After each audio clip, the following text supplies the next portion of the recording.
Good morning, everyone, and welcome to Adobe Live. My name is Terry White, worldwide photography evangelist here at Adobe. It's my pleasure to be streaming to you live once again. Last week, we were not live because we were all in a group meeting in San Francisco, and everyone was traveling back on Friday or Saturday, so just couldn't do our master classes live last week, but we're back, and we're doing them live this week and next week and for the foreseeable future, unless something happens. So with that said, for those of you who are new, welcome to Adobe. Welcome to the master classes. Sorry for the 1 or 2 minute delay. I was literally just looking at something on my phone that I was going to show, and I looked up at the clock and it was like 11:01. Whoa, or my time 11:01. I was like, wait, whoa, you should be like live right now. So sorry for the delay. And with that said, let's see what else. If you're new, you can continue watching. I see some people chiming in over on Facebook and YouTube. And of course, you could be watching on Twitter. You could be watching on LinkedIn. You could be, I think I'm streaming live on Twitch again today. I don't know. It's one of the destinations I put in. But wherever you're watching from, great. You can hang out there, or you can watch and be a part of the main chat on b.net/Adobe Live. That's where I will be handling the main chat today. And if you are comfortable where you are, like I said, I see people saying good morning and hello, sir, and so forth and so on. Hey, Kevin Stewart, for example, and Tim Dalton and Stephen and Barbara. Great to have you all here. Barbara from Nashville. Great to have you all here, but I may not get a chance to look at that window because I have to pay attention to this window. So with that said, today we're going to be taking a look at kind of a follow-up to 2 classes I did in the past, like past month or so. One was 10 things you didn't know were in Photoshop, and it was just kind of like 10 random things that either are hidden features or they're kind of buried and you wouldn't discover them on your own. Maybe you knew them, maybe you didn't. But that was a fun class, and it got a lot of people responded to it favorably. So I did a follow-up because when I listed the 10 things, I never know how long something's going to take. So I always give myself a few more just in case I run out of things, but still have more time because the masterclass has to be an hour. So I had 20 things in my list.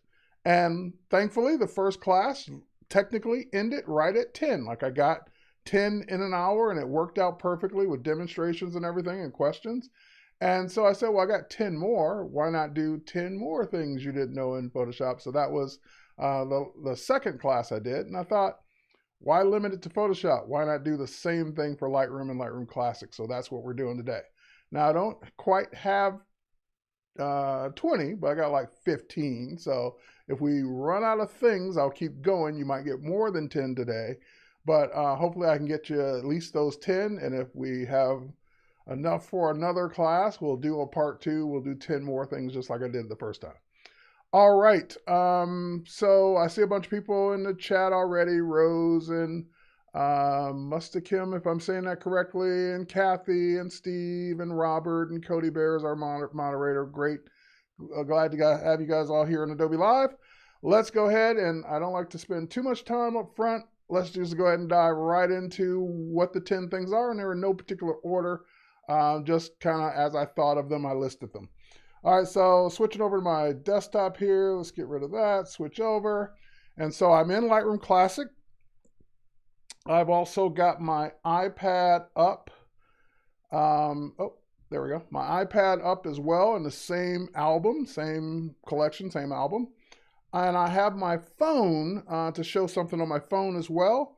I'll bring that up a little bit later when we get to that thing. And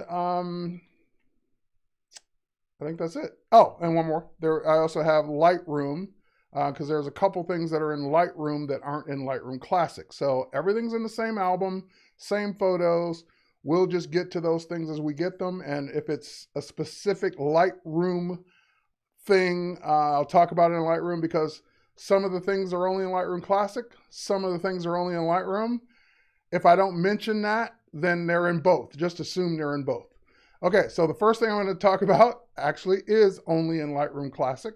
So let's go ahead and dive into that. And it's actually one of my favorite modules. It doesn't get a lot of love, like people could care less about it, but I actually like this module. I always have, because I'm a geek. It's like the map module. So the map module is designed to show you where your pictures were taken, like where you were standing, where the camera was.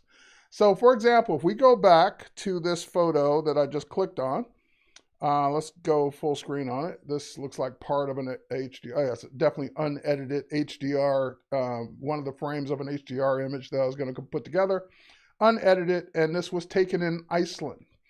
And the reason that I know that this particular photo has geo coordinates in it, so for example, before you were doing a lot of smartphone photography, or before I was doing a lot of smartphone photography, I was using my DSLR at the time, and I had a GPS module attached to it. So that way, as I'm snapping the pictures, the GPS coordinates are being embedded in the metadata. Now that happens automatically with smartphones, and there's, I'm going to show you a tip, but there's you don't really think about adding the GPS to your camera anymore, and I'm going to talk about that tip in just a minute. Like I don't ever carry my GPS for my camera anymore because I don't need it. All right, so let's go back. And how would I know that this photo has geo coordinates in it? Well, if you look at the little, I forgot what these are called, these little icons at the bottom right-hand corner of the image, and we're going to get to some of these hidden things here as well. The one that looks like a little signpost, like you would hold up a sign, it's got a little handle, a little rectangle. That's letting me know that that photo has GPS coordinates. In other words, this photo to the right of it does not have GPS coordinates. So I took this photo, and Victoria took this photo. She was with me, and she didn't have a GPS on her camera, so she didn't get the GPS coordinates in her photo. But mine did. So if I click on that little signpost, that will take me to the map, and it will take me to the location on the map where that photo was taken. So that was the little harbor I was and standing in front of. And if I hover over the little yellow icon, it shows me that the photos that were taken in that spot. Now, like I said, there are 2 more photos that were taken in the exact same spot, but they don't have the GPS coordinates. So here's little known thing number 1. Is that even if your camera didn't have a GPS, even if you didn't take any smartphone photos, and those don't have, because you don't have a GPS, you didn't take any, so you don't have any photos with a GPS. That doesn't mean you can't add the GPS coordinates with the map.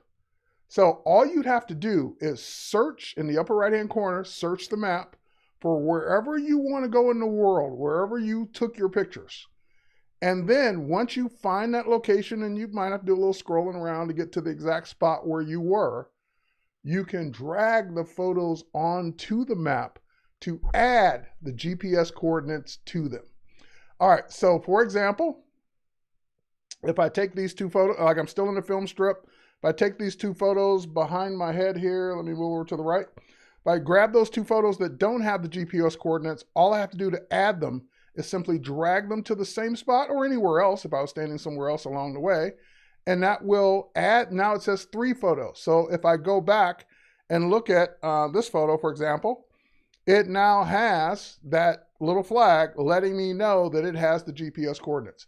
So I already had some photos there. I at least had 1 photo. But even if you didn't have any photos there, you can still just drag them to that spot on the map, and it will add the GPS coordinates to them. So it was just easier for me to have at least 1. That way I can click on the little thing, takes me right to that spot, drag all the rest there, and I'm good to go. And that's a bonus tip. You're out shooting with your DSLR mirrorless, your camera that doesn't have a GPS, and you're taking your amazing shots. Take your phone out and take at least 1 shot. It doesn't even have to be good. Just to mark the location, just snap a photo. Then when you get back to Lightroom Classic, import all your great DSLR mirrorless images and import the smartphone, the iPhone image or Android image, whatever it is, with the GPS, and drag all 500 photos onto that spot, if you were taking 500 photos in that spot, and they would all get the GPS coordinates added to them automatically. And yes, Bruce is right. Yep, we're in Classic, so Lightroom does not have a map module. Lightroom does have GPS coordinates, like it will show you in the info the location, but it doesn't have a map module to drag photos into and add them to the map and all. It doesn't have a map. So this is a Lightroom Classic specific thing. And this is, again, I just love doing this because it's just fun. I often get people say, where was this? And I can actually show them exactly where I was when I took the photo. So now if I click on one of these little icons up here, it'll take me to that spot. It'll show me that I've got 3 photos, and I can even arrow between the 3 photos to see which 3 photos were taken in that spot. So whether it's 2, 3, 300, 3,000, whatever it is, you can go ahead and do that. All right. So that's taking advantage of the map model. And by the way, over here on the right-hand side, you can also, if you know the GPS coordinates, if you know the longitude and latitude, you can put it in the metadata. So if you said, oh, I can't find it on the map, oh, but I know if I go to Google Maps or whatever and find the map coordinates, steal the longitude and latitude, paste them in, and you did the same thing. All right, next thing. So Mike's telling me, I'm a fan of an app called My Tracks. It writes GPX file at locations on a regular basis, and then you can, which you can define, and then import that GPX file into Lightroom Classic, not Lightroom, and it will coordinate the locations taken at the time. Yep, I used to use, or I still have an app on my phone that I used to do the same thing with. Let me see, it's probably in my navigation folder, and I'll tell you the name of that app that I use. And it does the same thing. It's called, nope, that's not it. I don't see it. But anyway, I have one. Maybe it's in my photography folder. Hold on. If I knew the name, I could search for the name, but I can't think of the name of it right off the top of my head. It's buried in a folder somewhere because I don't use it anymore, but it was a great app. It worked perfectly. And it does the same thing. You just walk around with the app. You have to launch it once and tell it to start tracking, and you just put your phone back in your pocket. And as you walk around, here it is. I found it. It's called Geotag Photos 2. And let me see if I can share this app. That'll give me the link.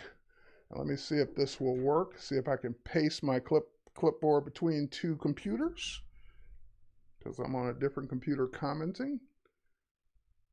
And that did not work. Okay, but anyway, I will, it's called Geotag Photos 2 on the App Store.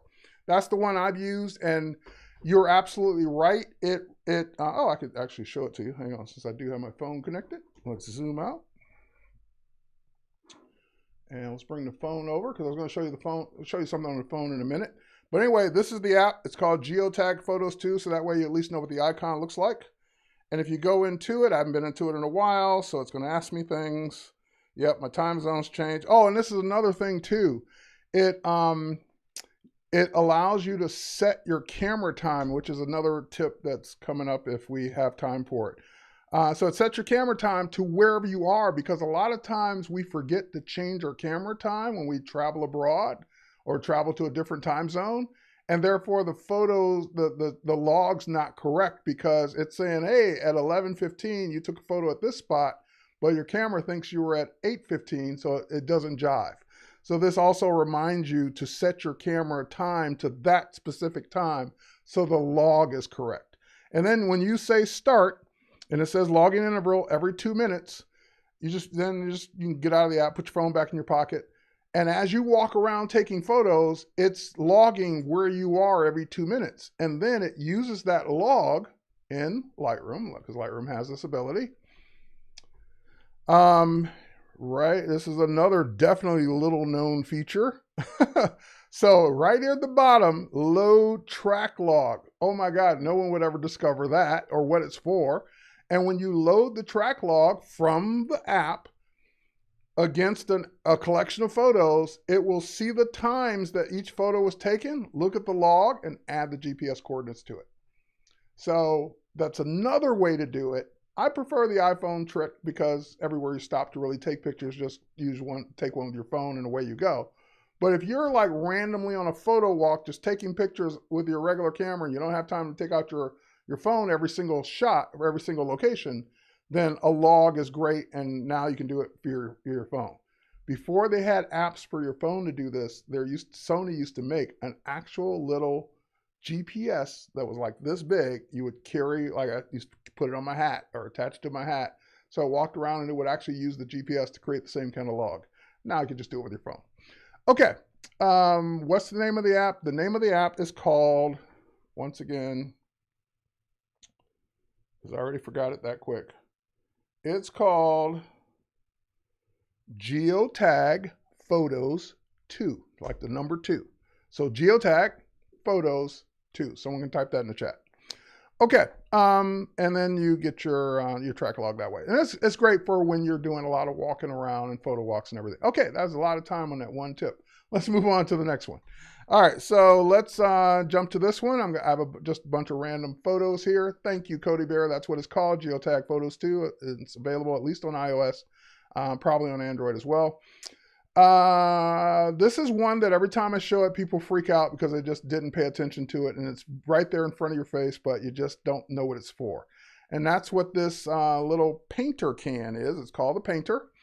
And this little painter can is for applying certain things to 2 or more photos randomly, and quickly. So for example, the most visual way to show it is when you click on it, then you get the ability to choose from this menu all the things you want, or the things you get to choose one thing that you want it to be able to do.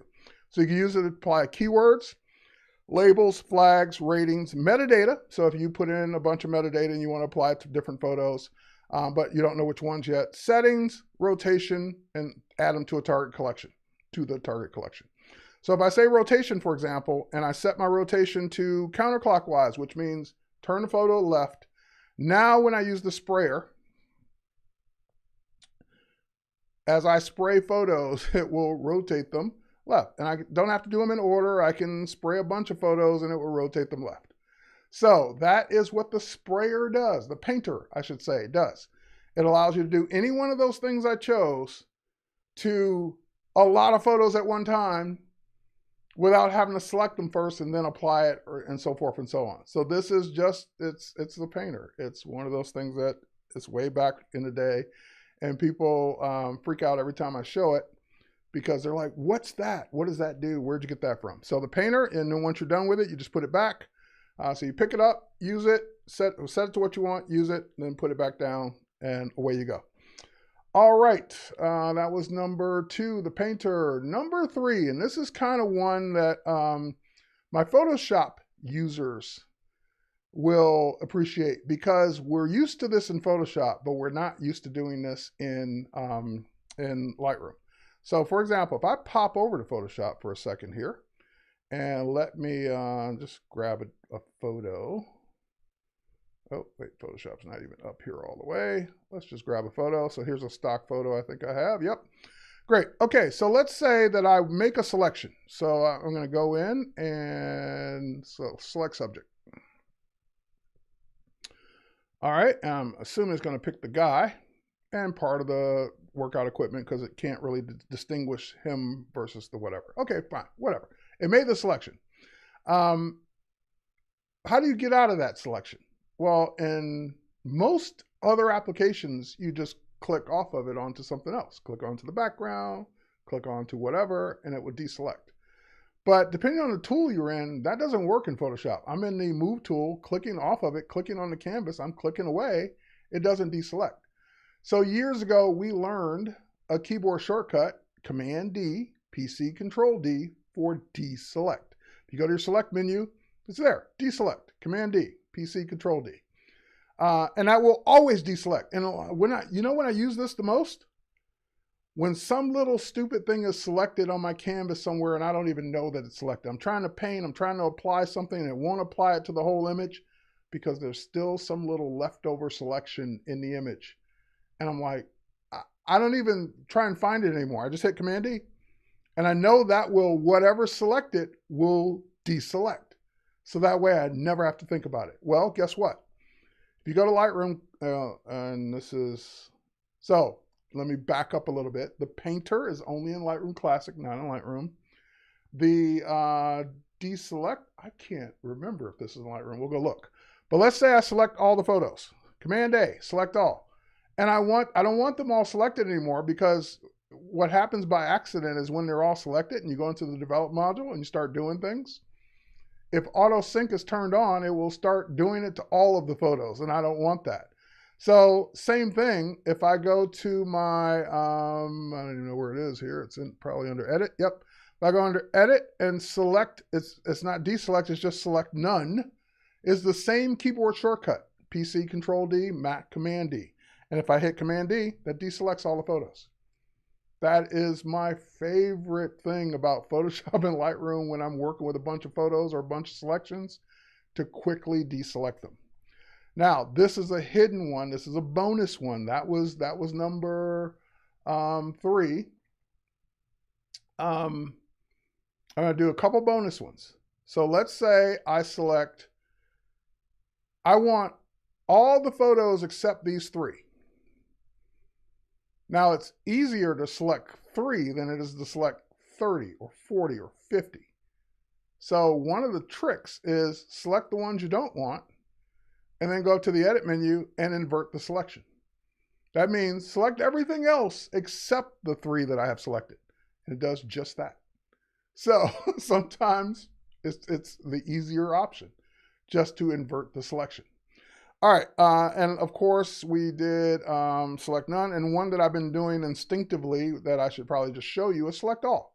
So I do Command A on the Mac, PC Control A, and that just selects all the photos in a folder or a collection or an album or whatever.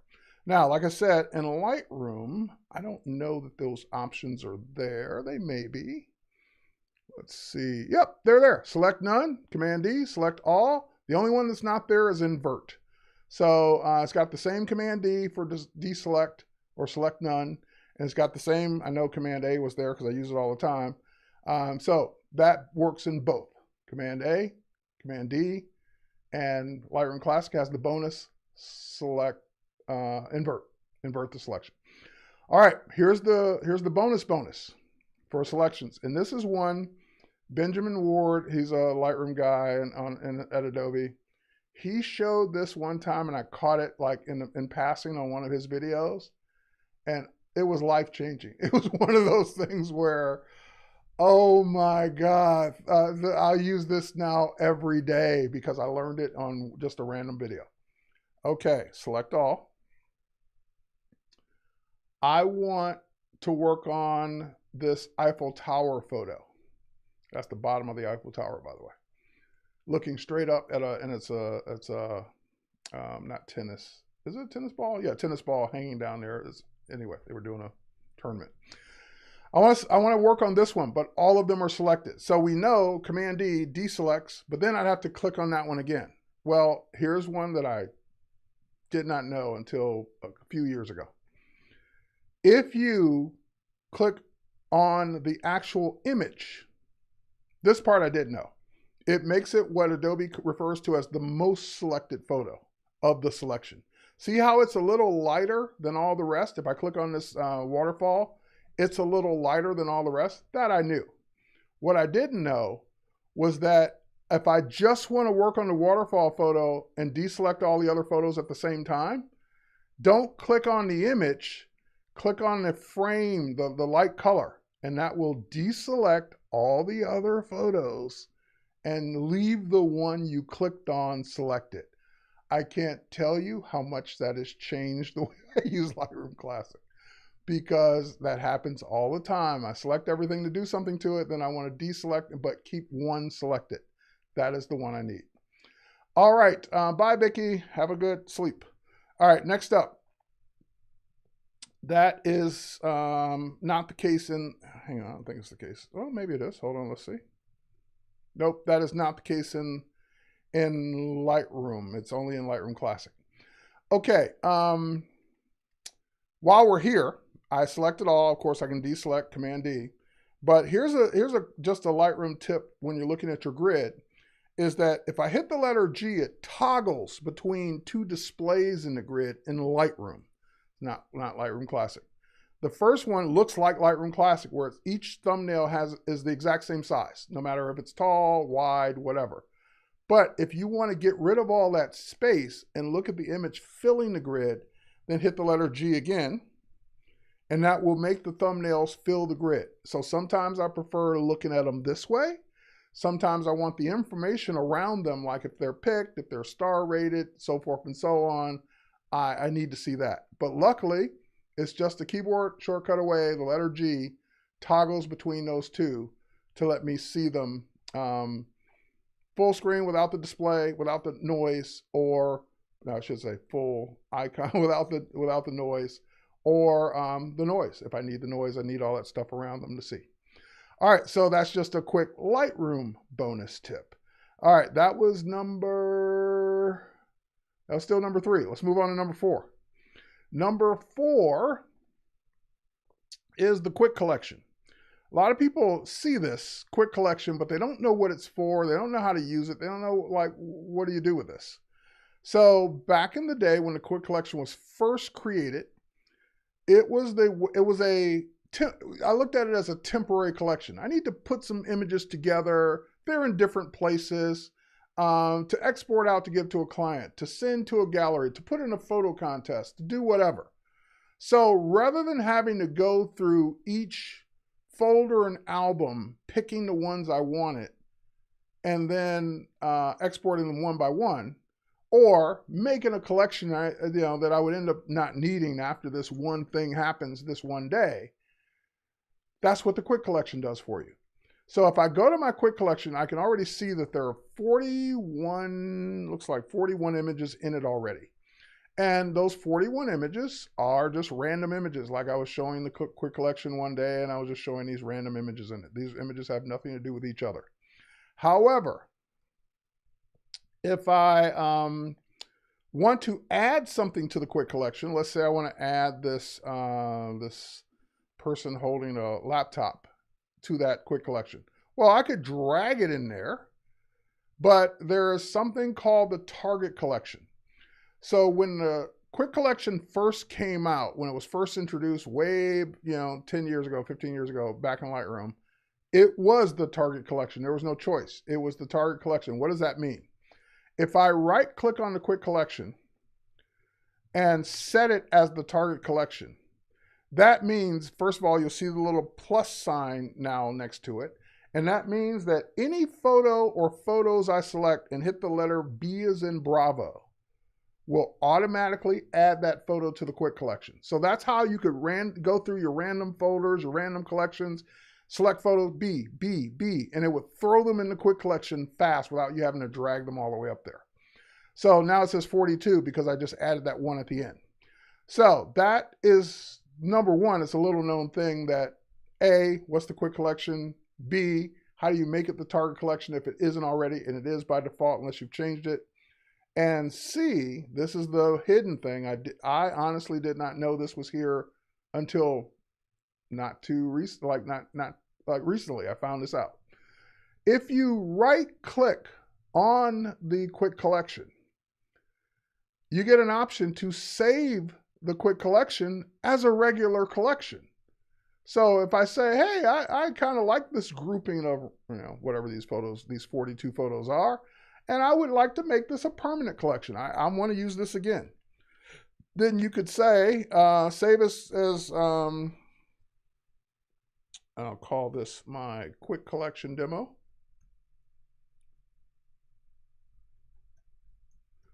Demo, okay. And notice I get an option to clear it after saving. So in other words, make a new permanent collection called Quick Collection Demo, and then clear out the quick collection, which doesn't delete them, it just takes them out of this one collection, and I'm good to go. So that will create that. It will empty out the one we just had there.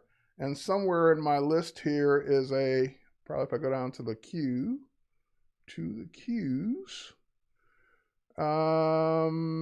Did I pass it? There it is. Quick collection demo is 42 images in it. Okay, so now that collection exists permanently until I delete it or do something with it. And again, whatever photos are in the quick collection, they could be in multiple collections. It doesn't delete them. It doesn't change anything about them. And I can now go and say, hey, I want these rose pictures in there too. And and now those 3 pictures are in the quick collection. So I'm starting over again. So quick collection is great when you need a collection, but you don't want to make it permanent. I showed how to make it permanent if you decide later you do.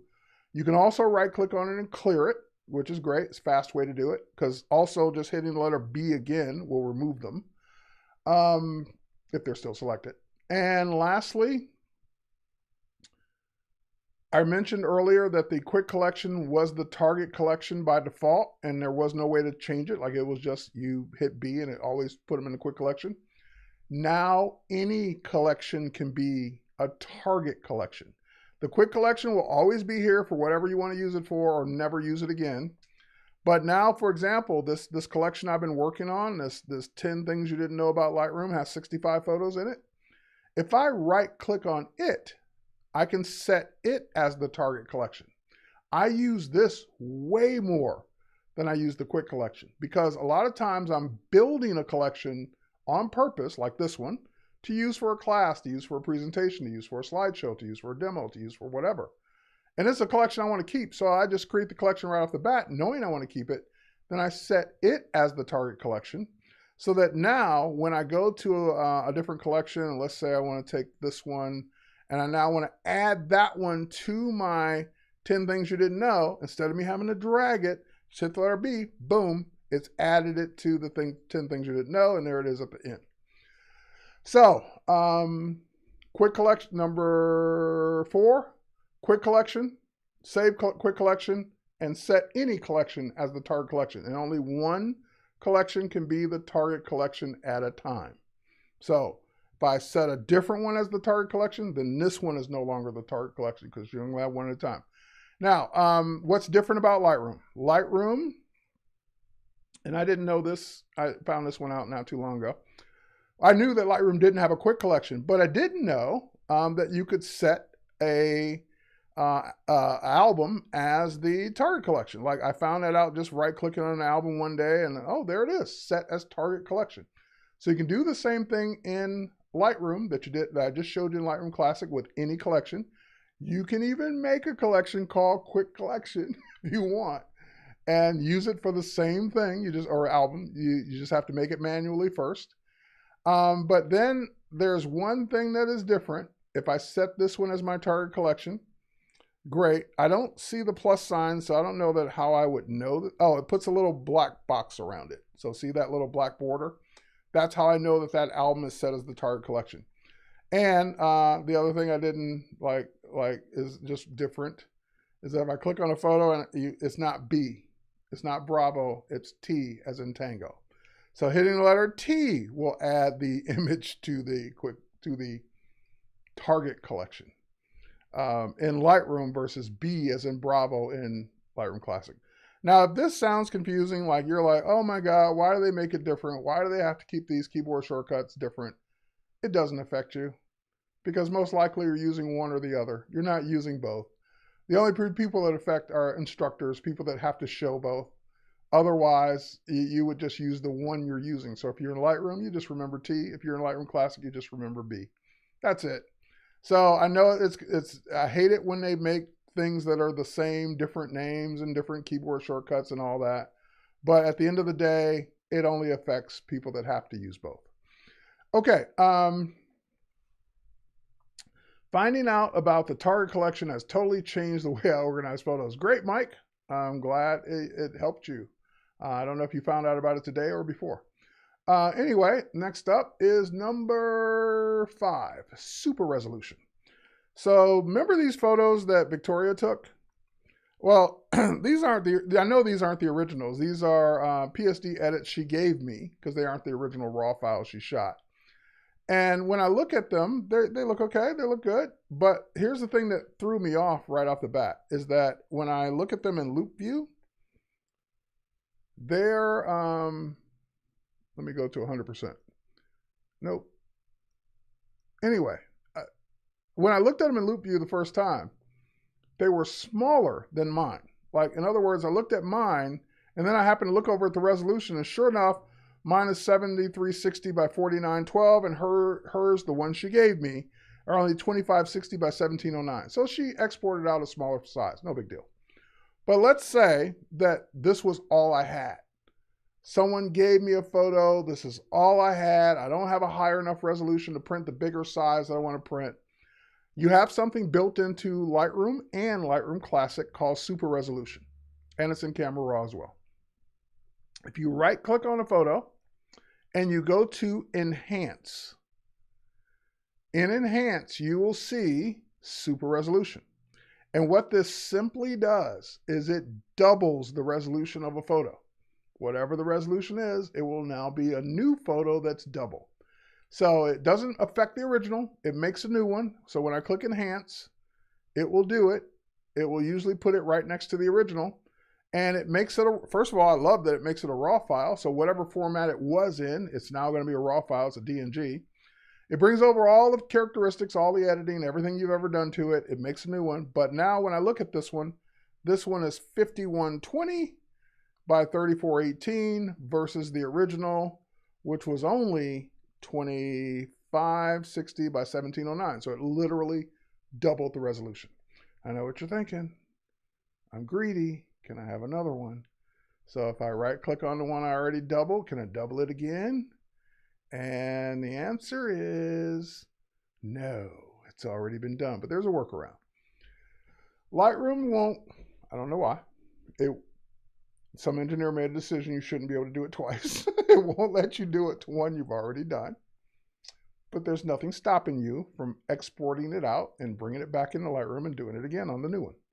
So you just can't do it to the one you've already done in Lightroom, but certainly you can export it out, bring it back in, do it as many times as you want. I know that for a fact, one reason they might have done that is they can almost guarantee that when you do it once, the quality is the same. So how good is the upscaling quality? And that's what I'm talking about, Christopher. It's amazing. Like, so that's what this does, is that you don't get like the traditional when you do it in I'm flipping between the two, you can't tell. So I'm literally flipping between them and they look identical. So that is the reason why they probably only let you do it once, because that way they don't have to worry about, well, maybe a second or third time it won't be identical. So that's probably why. All right. Yes, Oliver, they do it a bunch of times on CSI. All right, so enhance, double the resolution, especially if somebody hands you a little small photo or scan or whatever you need to work on. Now you can get it bigger. All right, yep, now you can see those use UFOs clearly. And God, we watch a show called FBI, and it's like the things they do in milliseconds. I'm like, what computer systems are you guys using that you can look at a license plate on this little grainy security camera, see what it is, 2 seconds later, know the owner, blah, blah, blah. Like, come on. Like, come on. I work with this stuff every day. Nothing's that good or that fast yet that's available to the public. Maybe the government has different things. Okay, anyway, next up, that was number 5. Number 6.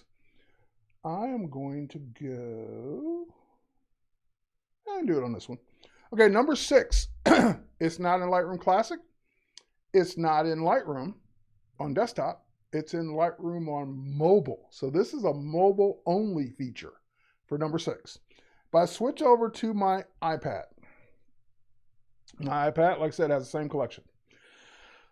A lot of times as a photographer, you should have a good eye for your own work, that you could go through your work and figure out, oh, that's a great photo. That's an okay photo. That's a bad photo. Like, you can already figure out which ones you like the best. But let's say there are 2 or 3 that are very close. And it could go either way. Like you could, number 1 looks, that's the winner. Or number 2, I'd be okay if that were the winner too. Number 3, so forth and so on. So how would you like a second opinion? How would you like an AI to look at your photos and tell you what's best? Like what it thinks is best. You may not agree. We don't always agree with AI, but at least you get another opinion and you can take it for what it's worth. So there's a feature on mobile, on phone and tablet called Best Photos. I don't know why it's not on desktop yet. It's probably coming, but it's not on Lightroom desktop yet. And it's probably not going to be in Classic because it relies on the images being in the cloud. But here are all these images, and I could scroll through them and I could figure out which ones I like best, but I want the AI to tell me which ones it thinks are best. So I go to the little flyout menu for any album, and you'll see an option called Choose Best Photos. And I tap on that. There we go. And it starts analyzing the album. Now this was going to be dependent on your internet connection and how many images are in the album and so forth and so on. So this may take a second or may take 10 seconds. It may take a minute. But here it is. It came back and said, I think these are the best photos in this album. And again, I may or may not agree. But at least I got a shot now of what it thinks. There's a quality threshold slider, so you can actually drag it further to the right if you want it to like be more stringent. And I also like that it said, and I kind of like these too, the ones at the bottom that are in the other category, but the ones at the top, it thinks for that album are the best. And I noticed it picked only portraits. So there's tons of landscapes in there. There's flowers. There's all kinds of stuff in there. But nope. Said it didn't think those were good or not the best. It thought these were the best. So I can like drag the quality threshold slider over. And what's interesting is when I drag it over higher, it starts giving me like different photos. That doesn't make any sense to me, but whatever. Higher values will select fewer photos, but why is it selecting different photos? So again, take it for what it's worth. If I bring it way down, bring it kind of in the middle, but at least you get an idea. And what is it using? I'm not the engineer, but I'm guessing it's using things like composition, lighting, the background, is it in sharp, is it in focus, so forth. It's like it's using all the things, again, as a photographer, you would look for in what's a best photo. Okay, so I only got like 15 minutes left, so let's scoot through the rest of these. That was number 6. Oh, we only got like 4 more. So number 7 is a Lightroom only feature. So it's not Lightroom Classic, but it'll work in desktop or mobile. I'm going to switch over to Lightroom. I'm going to go up to my all photos. In other words, show me all the photos in this album. And there's just a bunch of random photos from my camera roll in here as well. Not in this album, but in Lightroom Cloud, period. So of my 79,356 photos, it's showing them all to me now. And what I'm going to do is I want to find some photos that were never keyworded. In other words, it uses AI to figure out what a photo is based on AI. So for example, if I say, hey, I'm looking for waterfalls, then it will go through all my photos and show me waterfalls. And I don't know if I see a count anywhere. So show me 534 of my 79,000 photos it thinks has waterfalls in them. Now here's the thing about AI. We know that AI doesn't always get it right.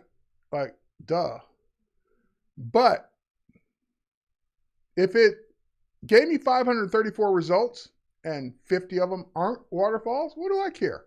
I don't care if I got to scroll past a photo that's not a waterfall because I'm using this to find photos. So it found the waterfalls, great. Even if some of them aren't waterfalls, fantastic. So then I started thinking, okay, what about skyscrapers? Like, show me all the skyscrapers. And boom, there they are. All the ones that thinks are skyscrapers. So, like, I wouldn't call this a skyscraper, but the stuff in the background of the bridge is. So again, it's just great to be able to find photos that you didn't keyword. So it's awesome to be able to do that. And that's because it's, again, using AI in the cloud to do that. That's why it only works in Lightroom. Okay, next up. Number 8 is the Lightroom camera. So this is where I had my phone connected earlier. Let's get back to that. Face ID, phone, Lightroom, launching. And let's, I'm also going to switch. I think the next thing I'm going to show is in Lightroom Classic. So let's switch back to Classic. All right, let me show you my phone. So here's my phone, and I'm in Lightroom on my phone, just like I was on the iPad. And it has the same, by the way, the same feature for best photos. It's there. It's the third one from the bottom. Okay, but anyway, why I'm here in the phone is because this is another one that people just rarely think about when they bring up Lightroom on their phone, is that there's a camera icon in the lower right-hand corner. That blue icon, there's two. There's the import, just import images from wherever they are. And then there's the camera icon. The Lightroom camera is built in, and it gives you the ability to have yeah, my thing is dusty. Man, that thing needs to be dusty. Okay, it gives you the ability to have a more professional camera than the one that's built into your device. So when I say more professional, the quality is going to be the same, but the features that you get to choose from are going to be different. So I could put it on auto, and that will pretty much treat it like just the iPhone camera. But also I could put it on professional, HDR, long exposure, depth capture. I get all these choices. So if I do a professional, then I can set my exposure, my shutter speed, my ISO, my white balance, so forth and so on. I can choose between the wide angle and the telephoto. That's what the button is to the right of the shutter. I can lock my exposure. I can even shoot in different filters. So I can shoot in, let's see here, shoot in black and white if I wanted to, but lots of choices. And my favorite reason for using the using this camera when it first came out was that it was the first camera, one of the first, that let you shoot in RAW all the way back to the iPhone 6S. iPhone 6S, iPhone 7. So back then, you could shoot in RAW. Even though Apple didn't add RAW to their camera until like the iPhone 13, 12, 13. And it's great, but this is giving you RAW years ago, back to this iPhone 6S, and of course Android as well, if your Android device supported shooting RAW. So you could toggle between RAW and JPEG, and when you shoot in RAW, it shoots in RAW using your camera, whatever quality your camera is. And of course, it's got a little level there, letting you know when your shot's level. So it's got all kinds of cool things. Now, we're going to take a deep dive on this and other camera settings in next week's class. Next week's class is understanding your camera settings. But just know that the Lightroom camera is there for you to use, and it adds them directly to Lightroom without going to the camera roll first. So there's another benefit, and they start syncing to the cloud. Okay, yep, and Apple still doesn't have RAW unless you buy a pro version of their phones. So there you go. All right, next up, that was number 8. Number 9, this is kind of just a fun one, is that a lot of people don't realize this is here. Let's scroll down. Let's grab some different photos. Let's grab these. Oh, hang on. These. Say I want to email those photos. Well, typically the first thing we would think of is, well, they're big, they're PSDs, they're large, and you probably want to export them out as JPEGs and then throw them in an email program. Well, Lightroom has email built in. Email photos, it's got an email photos feature right here. So when I say email photos, it will bring up the little address thing. You don't have to do any of this, by the way. It will let you pick the email program you want to use. And it will let you even size the JPEGs down that it's going to convert them to whatever size you want. You can even make different presets. And then when you hit send, it's probably going to have to launch my email program, which I don't think is running right now, but it will launch your email program. Let me see if mine's, yep, there it is, bouncing there. And then it will show you the window for the images that it wants to email. All you have to do is address it and put the subject in. So email photo was number 9, number 10. We're not going to wait for that. It's going to pop up a window and we will, no, we are going to wait for that. Because I got to wait for the email program to launch, and my email takes forever to launch because it's got millions of images in it, blah, blah, blah.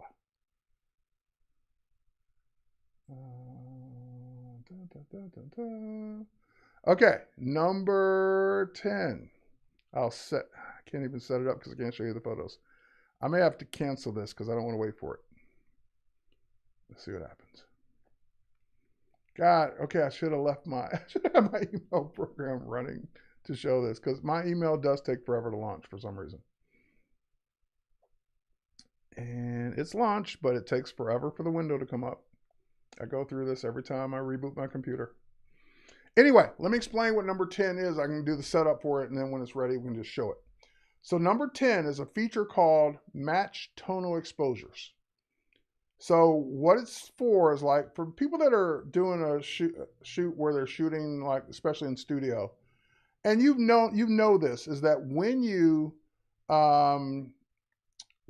get into a studio setting, it takes you a few frames to get everything just right. Like you take a shot, oh, it's too dark, you make some adjustments. Oh, it's too light, you make some adjustments, and you finally get the exposure the way you want it. Well, once that happens, what typically has happened is that one of your earlier shots that didn't have the right exposure is one that you really liked. And then the one, and yep, there's the email. So I knew it would pop up. There it is. Okay, so there's the email, and here are the photos that it downsized, and all I have to do is address it, and away it goes. Okay, that was not worth the wait. But anyway, that was it. All right, so now let's get to the tonal exposure demo. All right, here it is. Let's see if I can get this right. Okay, I want to show. All right, so anyway, I have these photos. So these are virtual copies of the same photo. I can actually make it smaller. So now what I want to do is I like the exposure with the blue frame around it. And the only reason I made virtual copies is so you can see the before and after. So I'm going to make the one with the blue. See how this one's darker than this one? This one's darker than this one. This one's darker. They're all darker. This is the exposure I like. So I'm going to click on that one to make it the most selected. We already learned that. And the other 4 are still selected. Now I'm going to head to the develop module. And in the develop module, I'm going to choose under photo, because it's only going to show you one at a time. So that's the one I like. I'm going to choose, actually it's not under photo, it's under settings. I'm going to choose match tonal exposure. And it's just a one-time click, or you use keyboard shortcut. What that will do is take the one that's the most selected and apply that exposure to all the rest. So I do that once and I get out of it. And now all the rest are lighter, and you can see the before and afters. That's why I made virtual copies, because there's no way for me to otherwise show it to you. So now they all kind of match that exposure, and you can see the one, like for example, these two, you can see the difference between them. So this is the one that got the exposure. This is the one that didn't. All right, folks, and that's my 10 things, and that's my time. So it worked out perfectly. So thanks for bearing with me while my email launched. Thanks for the 1 minute late start and hanging in there with me. Cheers, everyone, and stay tuned for our next Creative Cloud Masterclass or Evangelist, or I can't remember what's next. Cody can tell you what's next. But anyway, stay tuned. Cheers, everyone. Catch you on the next one.